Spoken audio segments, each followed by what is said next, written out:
Fala galera, sejam bem-vindos a mais um React. Tô começando essa série aqui e vamos fazer um React do. Acho que é um React do React? Sei, mas é o Peter falando sobre o maníaco do parque. Bora. Ele enganava as mulheres com promessas de fama e levava elas para um pesadelo mortal no parque do estado em São Paulo, nos anos 90. Foram 9 assassinatos confirmados, 23 ataques confessados e uma frieza que chocou o Brasil. E sabe o pior? Ele pode sair da prisão em 2028. Hoje você vai mergulhar nessa história de gelado de sangue, com detalhes que vão te fazer dormir de luz acesa. Bem-vindo à história bizarra de Francisco de Assis Pereira, o maníaco do parque. Olá pessoal, Pedro aqui. Essa história não perde nada para nenhuma série de assassino, de verdade. Se você tá no hype da nova série do Dexter, por exemplo, que acabou de estrear, você vai pirar com os detalhes do serial killer da vida real e brasileiro. Essa é uma história sobre crimes brutais, vítimas corajosas, falhas do sistema e uma mídia que transformou um monstro em subcelebridade.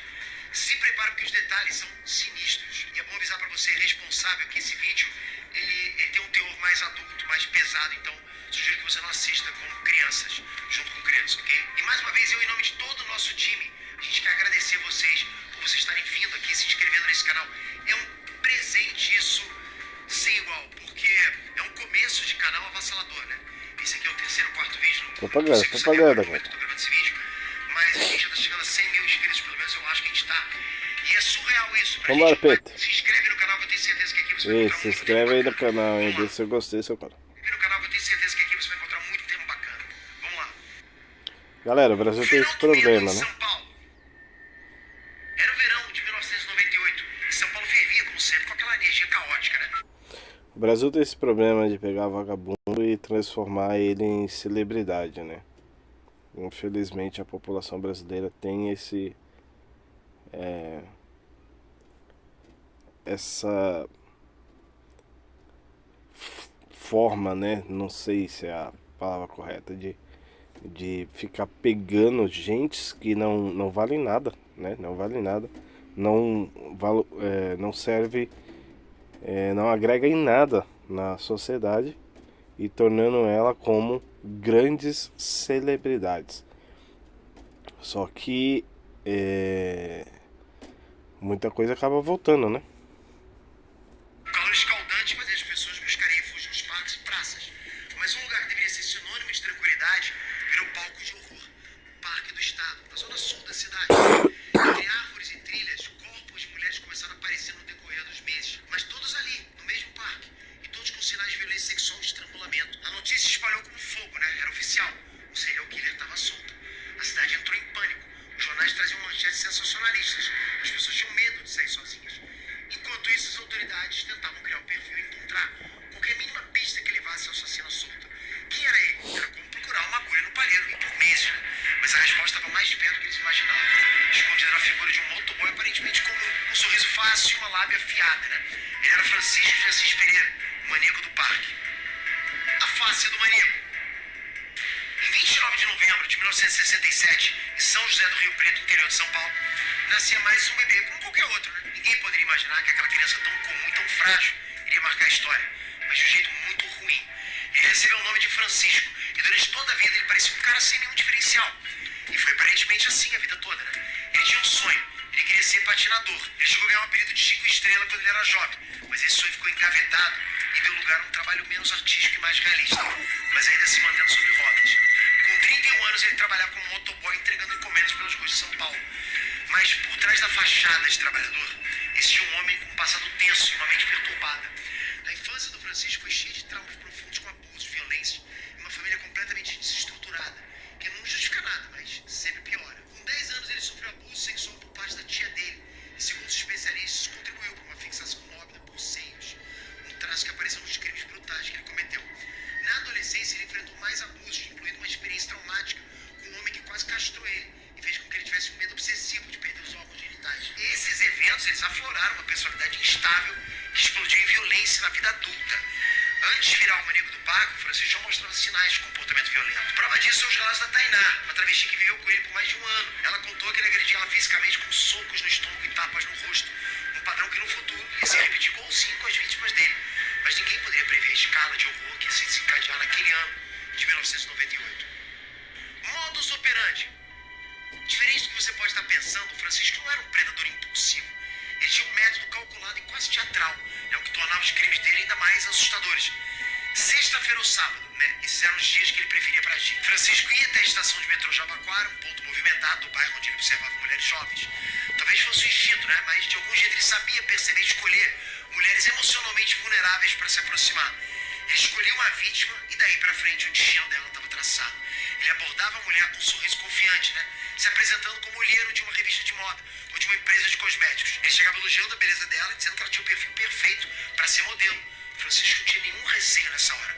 Ele falava com segurança e uma simpatia que de cara encantava a mulher. Assim que ele conseguia a atenção dela, ele prometia ensaios fotográficos, cachês altos e uma chance de fama. Para aquelas mulheres era uma oferta irresistível. Coincidentemente ou não, muitas delas estavam em busca de um futuro melhor. E Francisco sabia exatamente como explorar esses sonhos. Ele conseguiu convencer cada uma das vítimas dele a subir na garupa da moto dele e leva ela para o Parque do Estado, onde ele tinha reservado um cantinho, um acampamento no meio da mata. E aí, se por um lado era uma audácia gigante levar uma vítima para um parque público, por outro lado, o Francisco sabia exatamente o que ele estava fazendo. O Parque do Estado é um local isolado, muito grande, arborizado.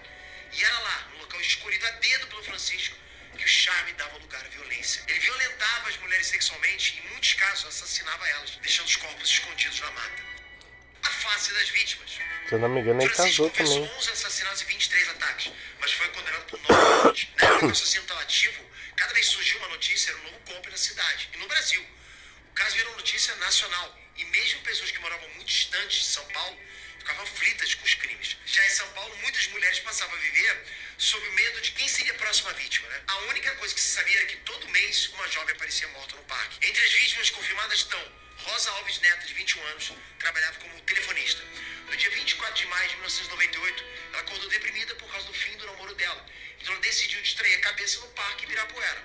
Lá o Francisco abordou ela e ela subiu na moto para ir com ele até o Parque do Estado. Ela foi estrangulada e o corpo só foi encontrado meses depois. Elisângela Francisco da Silva, de 21 anos. Ela desapareceu no dia 9 de maio de 1998. O corpo dela foi encontrado mais de 2 meses depois, numa varredura da polícia na mata do parque. O corpo dela já estava em estado de decomposição. Raquel Mota Rodrigues, de 23 anos. Eu até peço desculpa para vocês que eu estou um pouco emocionado, porque as idades são menores que os meus filhos, Então eu fico muito sentido com isso. Bom, Raquel Mota Rodrigues, de 23 anos, ela foi dada como desaparecida em 9 de janeiro. E o último lugar que ela foi vista viva foi no bairro Jabaquara, onde o maníaco agia. Nesse dia ela estava procurando emprego e acabou ligando para a prima dela pouco antes de sumir, dizendo que tinha acabado de conhecer um rapaz e aceitado posar como modelo para ele em Diadema, município que fica próximo do parque. O corpo dela só foi encontrado uma semana depois. Selma Ferreira Queiroz, ela tinha 18 anos. Ela caiu nas garras do maníaco no dia 3 de julho de 1998. De acordo com a perícia, ela foi violentada sexualmente, espancada, mordida e estrangulada. Para piorar, enquanto ela ainda estava desaparecida, a família dela recebeu uma ligação falsa com pedido de resgate, como se ela tivesse sido sequestrada. Patrícia Gonçalves Marinho, ela tinha 24 anos. Ela foi atacada pelo Francisco no dia 17 de abril de 1998. E da mesma forma que as outras vítimas, ela também foi abusada e estrangulada. No caso dela, Francisco usou um cadarço nas botas dela para estrangular. O corpo da Patrícia foi encontrado 3 meses depois. Eles só conseguiram identificar ela pela impressão digital. Os peritos precisaram reidratar a pele de uma das mãos dela com glicerina e formol, já que o corpo dela estava um esqueleto quando foi achado. Essas são só algumas das vítimas do maníaco do parque. O que elas tinham em comum?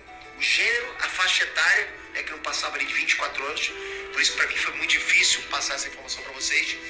E o local onde elas foram assassinadas, o Parque do Estado. Mas a chave para desvendar os assassinatos estava justamente com elas, as vítimas, as que morreram, mas principalmente as que sobreviveram. As sobreviventes, elas foram a prova de que nem todas as mulheres que cruzaram o caminho do Francisco viraram vítimas fatais. E esse foi o primeiro fio solto que as duas autoridades encontraram o serial killer de São Paulo. Algumas daquelas mulheres que o Francisco escolheu conseguiram escapar. E as histórias delas foram cruciais para capturar ele. Uma sobrevivente contou como ela foi atraída pelo Francisco com promessa de um ensaio fotográfico para começar a carreira de modelo. Ela disse que ele era muito convincente e agia como profissional. Mas quando eles chegaram no Parque do Estado, o tom mudou e ela reagiu rápido. Assim que eles chegaram no parque, Francisco tentou atacar ela, mas ela conseguiu fugir e alertar a polícia. E finalmente eles tinham detalhes para construir o retrato falado do maníaco. A descrição parecia um farol numa noite escura, E finalmente eles tinham um caminho para seguir com as investigações. O retrato falado correu o Brasil inteiro em todos os jornais e canais de TV do país. A caçada e a captura. No começo de tudo, a polícia só tinha uma informação: corpos de mulheres estavam sendo encontrados no Parque do Estado. Até aí a polícia tratou os crimes como casos isolados, mas a frequência dos corpos encontrados naquela mata deixou claro que tinha um serial killer em ação. Daí veio a pressão pública e midiática em cima desse assunto e a polícia intensificou a busca. O relato falado, baseado nos relatos das sobreviventes, foi distribuído por todo o Brasil. E foi aí que o Francisco sentiu o cerco se fechar. Ele voltou no parque da cidade e incendiou o corpo de uma das vítimas que ele tinha abandonado lá. O nome dela era Isadora Frankel e ela tinha 19 anos. Depois disso, o Francisco fugiu para o sul do país. Mas lá ele foi reconhecido e denunciado. E a fuga dele terminou no dia 4 de agosto de 1998 na cidade de Itaqui, do Rio Grande do Sul, a mais de 700 quilômetros de São Paulo. Francisco foi preso em agosto daquele ano, 23 dias depois da divulgação do retrato falado. Ele foi indiciado e por alguns dias as investigações foram intensas com ele. A polícia encontrou o capacete com Francisco, idêntico com o capacete que foi comprado com o cheque da Isadora Frankel, né? E no verso do cheque tinha o telefone da firma onde Francisco trabalhava como motoboy. Era uma evidência muito consistente, já que a Isadora estava desaparecida há meses. E a polícia também achou parte do talão de cheques da Isadora, dos pertences do Francisco. E no começo ele disse que ele e a Isadora eram namorados. E por isso ele teve autorização para usar o cheque para comprar o capacete. Por outro lado, o pai da Isadora negou a existência dessa relação entre os dois. Depois de alguns dias, o Francisco confessou. Ele era o maníaco do parque. No depoimento de confissão, o Francisco contou que ele queria ser descoberto.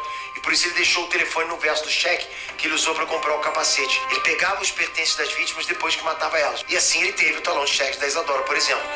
Dando essa pista de bandeja, Francisco contou que pretendia revelar o envolvimento dele não só na morte da Isadora, mas também na morte da Raquel. Mas quando ele chegou pela primeira vez na delegacia, ele ficou com medo e mentiu. E só tomou coragem de confessar tudo dias depois. Os restos mortais da Isadora só foram encontrados depois que o maníaco confessou. No dia seguinte da confissão, a polícia levou ele para o parque e ele mostrou onde ela estava. E ele também deu o detalhe dos crimes e mostrou onde estavam os corpos de outras vítimas. Mas o impacto da perversidade do maníaco estava longe de acabar. Ainda no depoimento, Francisco contou que ele não fugiu por medo de ser preso pela polícia ou porque o retrato falado dele foi divulgado, mas sim para evitar que ele continuasse cometendo outras mortes. Então ele se afastou e foi procurar outros ares. O Francisco contou que sentia que a cada momento aquele desejo macabro invadia ele mais e mais. E se ele continuasse ali onde ele executava tudo, né, com o tempo ele acabaria devorando um outro ser humano. O julgamento e a sentença. Mas você acha que um ser desse... O julgamento do Francisco de Assis Pereira foi um marco na história criminal do Brasil. Ele foi condenado a mais de 280 anos de prisão por homicídio triplamente qualificado: estupro, atentado violento ao pudor e ocultação de cadáver. Mas aí que vem a primeira polêmica. Por causa da legislação da época, o tempo máximo de prisão era de 30 anos. Isso significa que ele pode ser solto em agosto de 2028, quando ele completar esses 30 anos. Durante o processo, o maníaco do parque passou por avaliações psicológicas e um dos resultados foi um transtorno de personalidade antissocial. Ou seja, ele é um psicopata. Isso até pode ser tratado, mas é incurável. Ele não demonstrou remorso pelos crimes que ele cometeu com todas aquelas mulheres. E por isso, alguns especialistas afirmam que se ele for solto, ele vai voltar a matar. Essa possibilidade gerou muitas discussões sobre a necessidade de reformas no sistema penal brasileiro. Como é que fica o caso de um psicopata preso depois que ele cumpre a pena? Quem garante que é seguro um cara desse solto por aí mesmo depois de tantos anos? Em 2019, rolou uma mudança no artigo 75 do Código Penal que aumentou o limite de prisão para 40 anos. Só que a nova regra só vale para os crimes cometidos a partir da vigência da lei, né? Ou seja, de 2020 para frente. Então, na prática, isso não afeta a condenação do maníaco do parque. Ele segue com a pena máxima da época, que era de 30 anos. Mas antes de ser solto na data limite dele, em 2028, ele vai ter que passar por testes psicológicos. E caso ele seja reprovado, o juiz pode determinar que ele continue preso por meio da manutenção da pena. A princípio, uma alternativa do Estado para o caso do Francisco seria transferir ele para uma instituição psiquiátrica. O Estado de São Paulo tem 3 hospitais de custódia e tratamento, ou seja, hospitais próprios para presidiários com problemas psiquiátricos. Mas nada vai ser tão fácil assim. Uma resolução do Conselho Nacional de Justiça de 2023 não vai ser tão fácil assim. Uma resolução do Conselho Nacional de Justiça de 2023 determinou o fechamento gradual dos hospitais de custódia por causa da lei antimanicomial de 2001. Desde então, essas instituições estão sendo desativadas pouco a pouco, até todas fecharem. Com isso, o futuro do maníaco do parque ainda é incerto e uma questão a ser resolvida pelo judiciário brasileiro em até 3 anos. Hoje o Francisco tem 57 anos. E ele diz que está recuperado. A mãe dele diz que ele vai ser bem recebido em casa quando for solto. E como você sabe, o prazo está chegando. Em 2018, o Ministério Público pediu um novo exame de sanidade mental para evitar a liberação do maníaco do parque. Mas ninguém tem notícia do resultado desses exames ou sequer se eles foram feitos. Uma advogada que acompanha o caso disse que os únicos exames de sanidade mental que o Francisco passou foram feitos na época do julgamento. E de lá pra cá o Francisco segue sem nenhum atendimento, tratamento ou avaliação mental. E sem isso vai ser difícil ressocializar esse criminoso. Quando o monstro vira estrela? Outro escândalo desse caso é que ele não chocou só pelas atrocidades, mas também pela forma como a mídia explorou isso. Programas sensacionalistas da época deram espaço para entrevistas exclusivas com o Maníaco do Parque, que acabou virando uma figura pública. Quando o caso ainda estava no auge do hype, a mãe do Maníaco do Parque chegou até a dar uma entrevista no Jornal Globo, dizendo que ele estava recebendo milhares de cartas e presentes de fãs. Muitas mulheres enviavam declarações de amor, comidas e até dinheiro para ele. Direto, mulheres diferentes iam até a penitenciária diária no interior de São Paulo para visitar ele. Foi justamente uma dessas admiradoras que chegou a se casar com ele. Mas o casamento não durou e aí sua esposa contou que se separou porque o Francisco tinha uma personalidade e comportamentos estranhos. Bom, era o mínimo, né? O que ela estava esperando do Maníaco do Parque? Enfim, em 2024, o Prime Video lançou a série Maníaco do Parque, a história não contada. E dentre os assuntos, esse documentário mostra como a mídia descredibilizou a sobrevivente e transformou o Francisco numa subcelebridade e acabou desviando o foco das vítimas. Uma das sobreviventes do maníaco aparece nesse documentário e diz que na época era como se ele fosse uma estrela e as vítimas eram secundárias e esquecidas.